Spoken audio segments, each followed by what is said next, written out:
भगवान की।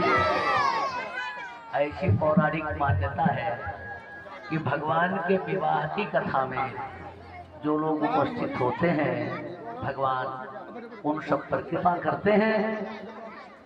लक्ष्मी जी के श्री जी के साथ उनके घर में पधारते हैं। मैं भगवान से प्रार्थना करूंगा कि शुगल दंपति की ये जोड़ी बनी रहे, रुक्मिणी कृष्ण की तरह ये लोग भी सतत हंसते और हंसाते रहे। भगवान का विवाह आज हुआ, भगवान ने पाणी ग्रहण किया देवी रुक्मिणी का। मैंने निवेदन किया आपसे कि आज की कथा में जो भक्त सम्मिलित होते हैं भगवान लक्ष्मी जी के साथ उनके घर में वास करते हैं, तो प्रभु से प्रार्थना करूंगा कि रुक्मिणी जी के साथ प्रभु आप सबके भी घर में वास करें। आपको बताऊं ऐसे ही भगवान का 7 विवाह और अलग अलग मंडप में हुआ था। भगवान की 8 पट रानियां हैं, रुक्मिणी, सत्यभामा, जामवंती, कालिंदी, मित्रविंदा, सत्या, भद्रा और लक्ष्मणा। 16,100 विवाह भगवान ने एक ही मंडप में किया। धरती का बड़ा दुष्ट पुत्र था भौमासुर, जिस भी सुंदर कन्या को देखता उसका हरण कर लेता। अच्छा, उसको वरदान था कि जो सपत्नीक उससे युद्ध करेगा उसी के हाथों मरेगा। भगवान ने सत्यभामा के साथ आक्रमण किया और भौमासुर का वध करके जब उन देवियों को मुक्त किया तो उन सब ने कहा मैं कहाँ जाऊं, मेरा कोई नहीं है। भगवान ने कहा जिसका कोई नहीं उसका द्वारिकाधीश है। सबको द्वारिका लाए और एक ही मंडप में एक ही साथ 16,100 मंडप बनवाए और उन सब का पाणी ग्रहण किया।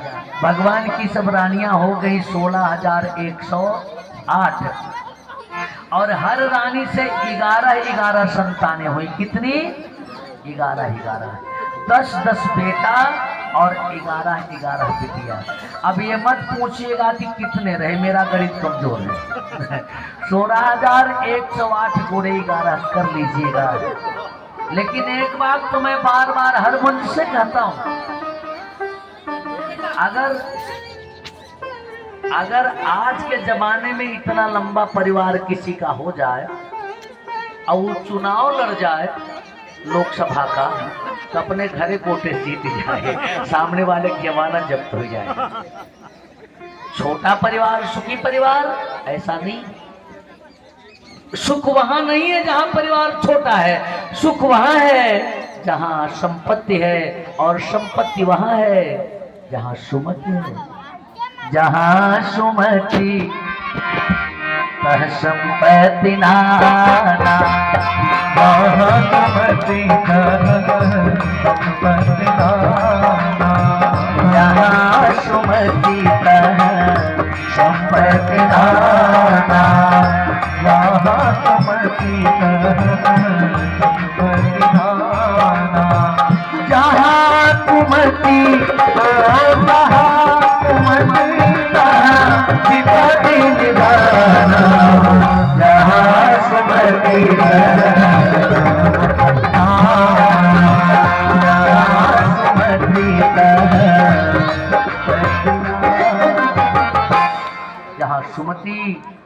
संपत्ति है, इसलिए आपस में सुमति बना करके रखें, संपत्ति आएगी। अच्छा, जब अपने पास संपत्ति आएगी तो जो अभ्यागत आएंगे, अगर आप लोगों में सुमति रही, लक्ष्मी स्वयं चल करके आएंगी और संपन्न रहे, तो हम जैसे लोग आएंगे तो उनको भी समुचित सम्मान मिलेगा ना। अभी देखो ना, इस परिवार में सुमति है तो लक्ष्मी जी की कृपा है, और इतनी संपत्ति की मेरी तो पूरी चौकी धन से भर गई। जहां सुमति तह संपत्ति नाना। भगवान के यहाँ सुमति है तो खूब संपत्ति है। और प्रभु के एक मित्र थे, वो भगवान के यहाँ पहुंचे तो वे भी भगवान के जैसे सब ऐश्वर्यवान बन गए। कौन है भगवान के मित्र? ब्राह्मण मित्र। नाम जानते हैं आप लोग? सुदामा। यद्यपि श्रीमद् भागवत महापुराण संहिता में उनका नाम नहीं लिया गया है, ब्राह्मण के रूप में परिचय दिया गया। कृष्ण चासी सखा कश्चित् ब्राह्मणो ब्रह्म विद्तम विरक्त इंद्रियार्थेषु प्रशांतात्मा जितेंद्रिय। समय नहीं संकेत कर रहा कि सुदामा की कथा पर विस्तार से चर्चा की जा सके, कम से कम 3 घंटे का समय मिले तब सुदामा की कथा थोड़ी बहुत कही जा सकती है। एक बात बताऊं, सुदामा का जो स्वरूप आपकी निगाह में बैठा है, सुदामा वैसे नहीं थे। और आज झांकी निकालने वाले इतने घटिया सुदामा को भिकमंगा बना के नचाते हैं। सुदामा भिकमंगा नहीं थे, सुदामा दरिद्र नहीं थे। कहते बावन के धन केवल भिक्षा नरोत्तम दास जी। सुदामा दरिद्र नहीं थे, ब्राह्मण का धन भिक्षा नहीं है। अच्छा, दरिद्र कौन है? कथा उपसंहार की तरफ है, केवल 10 मिनट और कथा सुनाऊंगा। 10 मिनट में कोशिश करूंगा कि कथा को विश्राम दे दूं। दरिद्र कौन है? वो दरिद्र जिसके पास पैसा नहीं है? नहीं, ये विशाल तृष्णा, जिसकी तृष्णा विशाल है वह दरिद्र है। दरिद्र वो नहीं जिसके पास पैसा नहीं है। और सुदामा की तृष्णा विशाल नहीं है। सुदामा का परिचय देने में ही भागवतकार ने बता दिया कि सुदामा है क्या चीज। कहा कृष्ण चाचित सखा कश्चित ब्राह्मणो ब्रह्म वित्तम विरक्त इंद्रियार्थेषु प्रशांतात्मा जितेंद्रिय। विशेषणों की माला बना दिया है। भगवान के सखा है, ब्राह्मण है, इंद्रियों से विरक्त है, प्रशांत आत्मा है, जितेंद्र है। 5 विशेषण सुदामा जी के लिए ला दिए। और जैसे सुदामा है ना, ऐसे उनकी पत्नी भी है, पतिव्रता पतिव्राह। सुदामा की पत्नी भी पतिव्रता है। और पत्नी के प्रेरित करने पर सुदामा जब द्वारिका गए ना, तो ठाकुर जी ने दौड़ करके सुदामा को गले से लगाया है। बात में बताऊं, याचिता चतुरो मुष्टिन विप्राण पृथक तंडुला।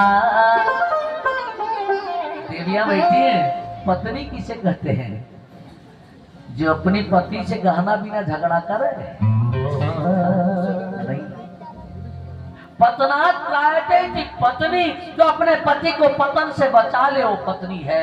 जो अपने पति का सत्संकल्प दृढ़ करे वो पत्नी है। जो अपने पति की विपत्ति में सहायता करे पत्नी है।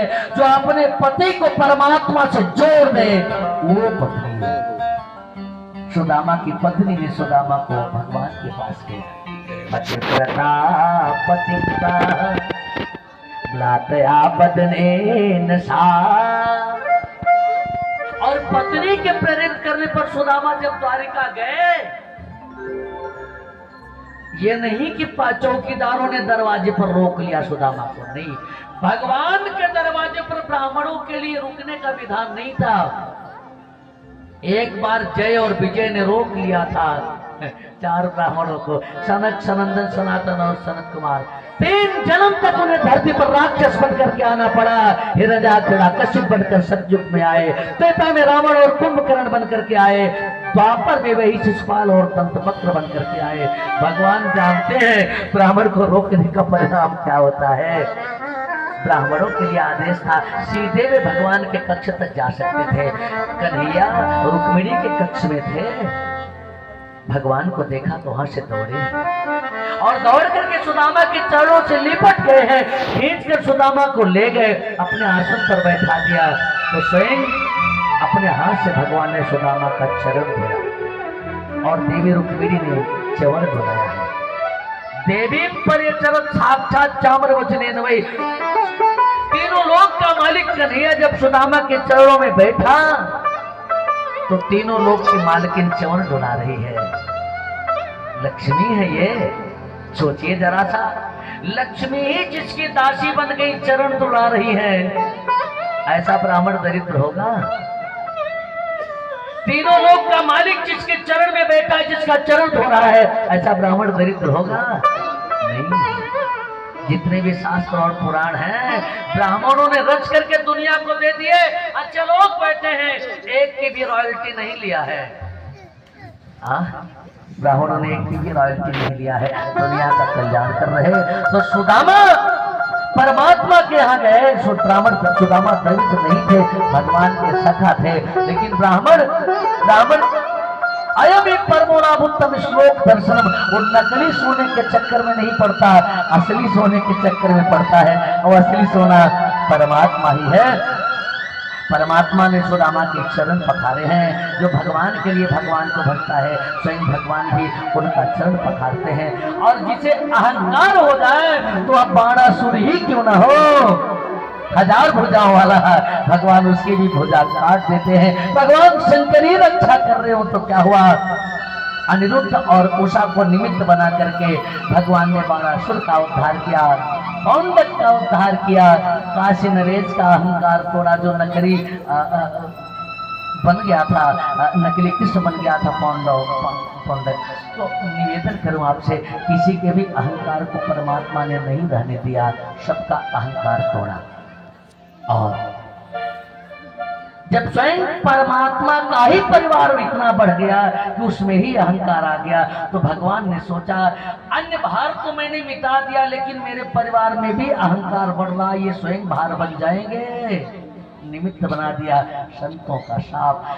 दुर्वासा आदि महात्मा चौवासा करने आए थे, जामवती के पुत्र शाम बहुत सुंदर थे, उन्हीं को भगवान के कुछ पुत्रों ने स्त्री बनाया और पहुंच गए महात्माओं के पास, कहा हमारी भाभी है, बताओ बेटा होगा कि बेटी? महात्माओं ने कहा न बेटा होगा न बेटी होगी, जो भी होगा यदुवंश के विनाश का कारण बनेगा। और जब कपड़ा हटाया गया तो वहां एक लोहखंड चिपका हुआ था, मूसल। महाराज उग्रसेन ने उसे कुटवा करके समुद्र में फेंकवा दिया। प्रभात क्षेत्र में पहुंचा, ऐरका नाम की घास बना, और इसी क्रम में महाराज भगवान श्री कृष्ण ने अपने पिता वसुदेव के यज्ञ का संपादन किया, उसमें उन्हें ज्ञानोपदेश दिलाया, और सभी ग्रहण पर्व का लाभ लेने के लिए प्रभास क्षेत्र में पहुंचे। तो सोमरस का पान करके इतने अवेशुद्ध हो गए थे कि उसी एरका नाम की घास को लगे उखाड़ उखाड़ करके मारने, भगवान का पूरा परिकर ही अपने लोक को सिधार गया। बोलिए द्वारिकाधीश भगवान की। उसी लोह का छोटा सा टुकड़ा बचा था, एक मछली ने निगल लिया था। जब मछुआरे ने उसे पकड़ा और उसका पेट चीरा तो वही लोहखंड निकला, उसे अपने तीर में लगा लिया। आज द्वारिकाधीश प्रभास क्षेत्र में एक पीपल के पेड़ के नीचे लेटे हैं, एक पैर पर दूसरा पैर करके। उस बहेड़ी ने सोचा शायद कोई हिरन है, उसकी जीभ झलक रही है, खींच करके दूर से तीर मारा, पैर में लगा। और जब वहां पहुंचा तो देखता है ये द्वारिकाधीश है, कान पकड़ के क्षमा याचना करने लगा, प्रभु पहचान नहीं पाया, क्षमा करना। भगवान ने कहा तूने अपराध नहीं किया, ये बधिक याद कर त्रेता का वह दृश्य, जब तू बाली बनकर के इस धरती पर आया था तो मैं कृष्ण ही राम बनकर के आया था, तूने मेरा अपराध नहीं किया था, मैंने छुप करके तुम्हें मारा था ना। आज वही वाली बहेलिया बन गया और मैं वही राम, मैं कृष्ण बन करके आया हूँ। तूने मुझे मार दिया, त्रेता में मैंने तुम्हें मारा था, द्वापर में तूने मुझे मार दिया, हिसाब किताब बराबर हो गया। और बता दिया मैंने दुनिया के लोगों को कि दुनिया के लोगों, कर्म के बंधन से कोई मुक्त नहीं है, जो जैसा कर्म करता है उसे वैसा फल मिलता है। प्राप्त प्राप्त लभते मनुष्यो तयोपि तम लंघितुम न शक्तः। परमात्मा भी कर्म के बंधन से मुक्त नहीं है। अगर राम जी ने बाली को बाण मारा था तो बाली बहेलिया बनकर के भगवान कृष्ण को मार दिया। इसलिए निवेदन करो मेरे भाई बहन, अच्छे कर्म करो। 7 दिन तक की भागवत पूरी हुई। सुखदेव भगवान ने परीक्षित को कथा सुना दिया और कहा कि महाराज, भागवत की पूर्णता के क्रम में महाराज युधिष्ठिर ने जब किया, यज्ञ किया, राजसु यज्ञ किया, और उसमें शिशुपाल लगा भगवान को गाली देने। बुआ को वचन दिया था कि 100 गलती तक क्षमा करूंगा, लेकिन जैसे ही 100 पूरी हुई तुरंत सुदर्शन चक्र उंगली में आ गया। भगवान की उंगली से सुदर्शन चक्र निकला तो शिशुपाल का सिर कट गया। एक प्रकाश निकला जो भगवान में विलीन हो गया। और जब यह खबर दंतवक्र को मिली, एक विशाल सेना लेकर के भगवान पर आक्रमण कर दिया। प्रभु ने कौमुदी गदा का जो प्रहार किया उसका वक्ष विदीर्ण हुआ, उसके भी प्राणवायु निकले तो ठाकुर जी में ही विलीन हो गए। इन दोनों का उद्धार कर दिया प्रभु ने। कहा भागवत पूरी हुई परीक्षित, अब मैं जा रहा हूं। परीक्षित जी ने कहा सरकार एक जा रहे हो आप? कहा हाँ। सुखदेव जी ने कहा जा रहा हूं। कहा हाँ आप जाओ, अब तक्षक आएगा मुझको भी दसेगा, मैं मर जाऊंगा। क्योंकि ब्राह्मण का साप झूठा नहीं हो सकता। तो परीक्षित जी ने कहा एक कथा बच गई है, सुना के जाऊंगा। कहा वो कौन सी? कहा एक राजा जंगल में शिकार खेलने गया, रात हो गई, एक कुटिया के सामने पहुंचा तो देखा एक बाबा खड़ा था। कहा रात भर मुझे कुटिया में रहने दो। बाबा ने कहा नहीं। कहा काहे? कहा जिसको भी मैं रात भर रुकने देता हूँ सुबह मेरी कुटिया अपना लेता है, कहता है कि मेरी है। उस राजा ने कहा मैं चला जाऊंगा, लेकिन जब रात बीती बाबा ने कहा कुटिया खाली करो, तो कहा मेरी कुटिया है, नहीं जाऊंगा। परीक्षित जी ने कहा कि कौन सा इतना अन्यायी राजा था गुरु जी? कहा तुम ही हो। अरे कहा मैंने किसकी कुटिया अपनाया? कहा तुमने किसकी कुटिया नहीं अपनाया। अरे कह रहे हो कि तुम मरोगे, ये शरीर क्या है? कुटिया ही है ना। पहचानो अपने आप को कि तुम कौन हो। हाँ तुम शरीर नहीं हो, तुम शरीर हो।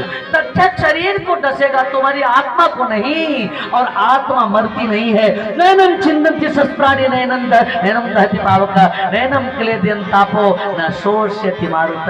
गीता में कन्हैया कहते हैं नायम हन्ति न हन्यते, न यह मरती है और न ही किसी को मारती है। पहचानो अपने स्वरूप को, आप ब्रह्म हो।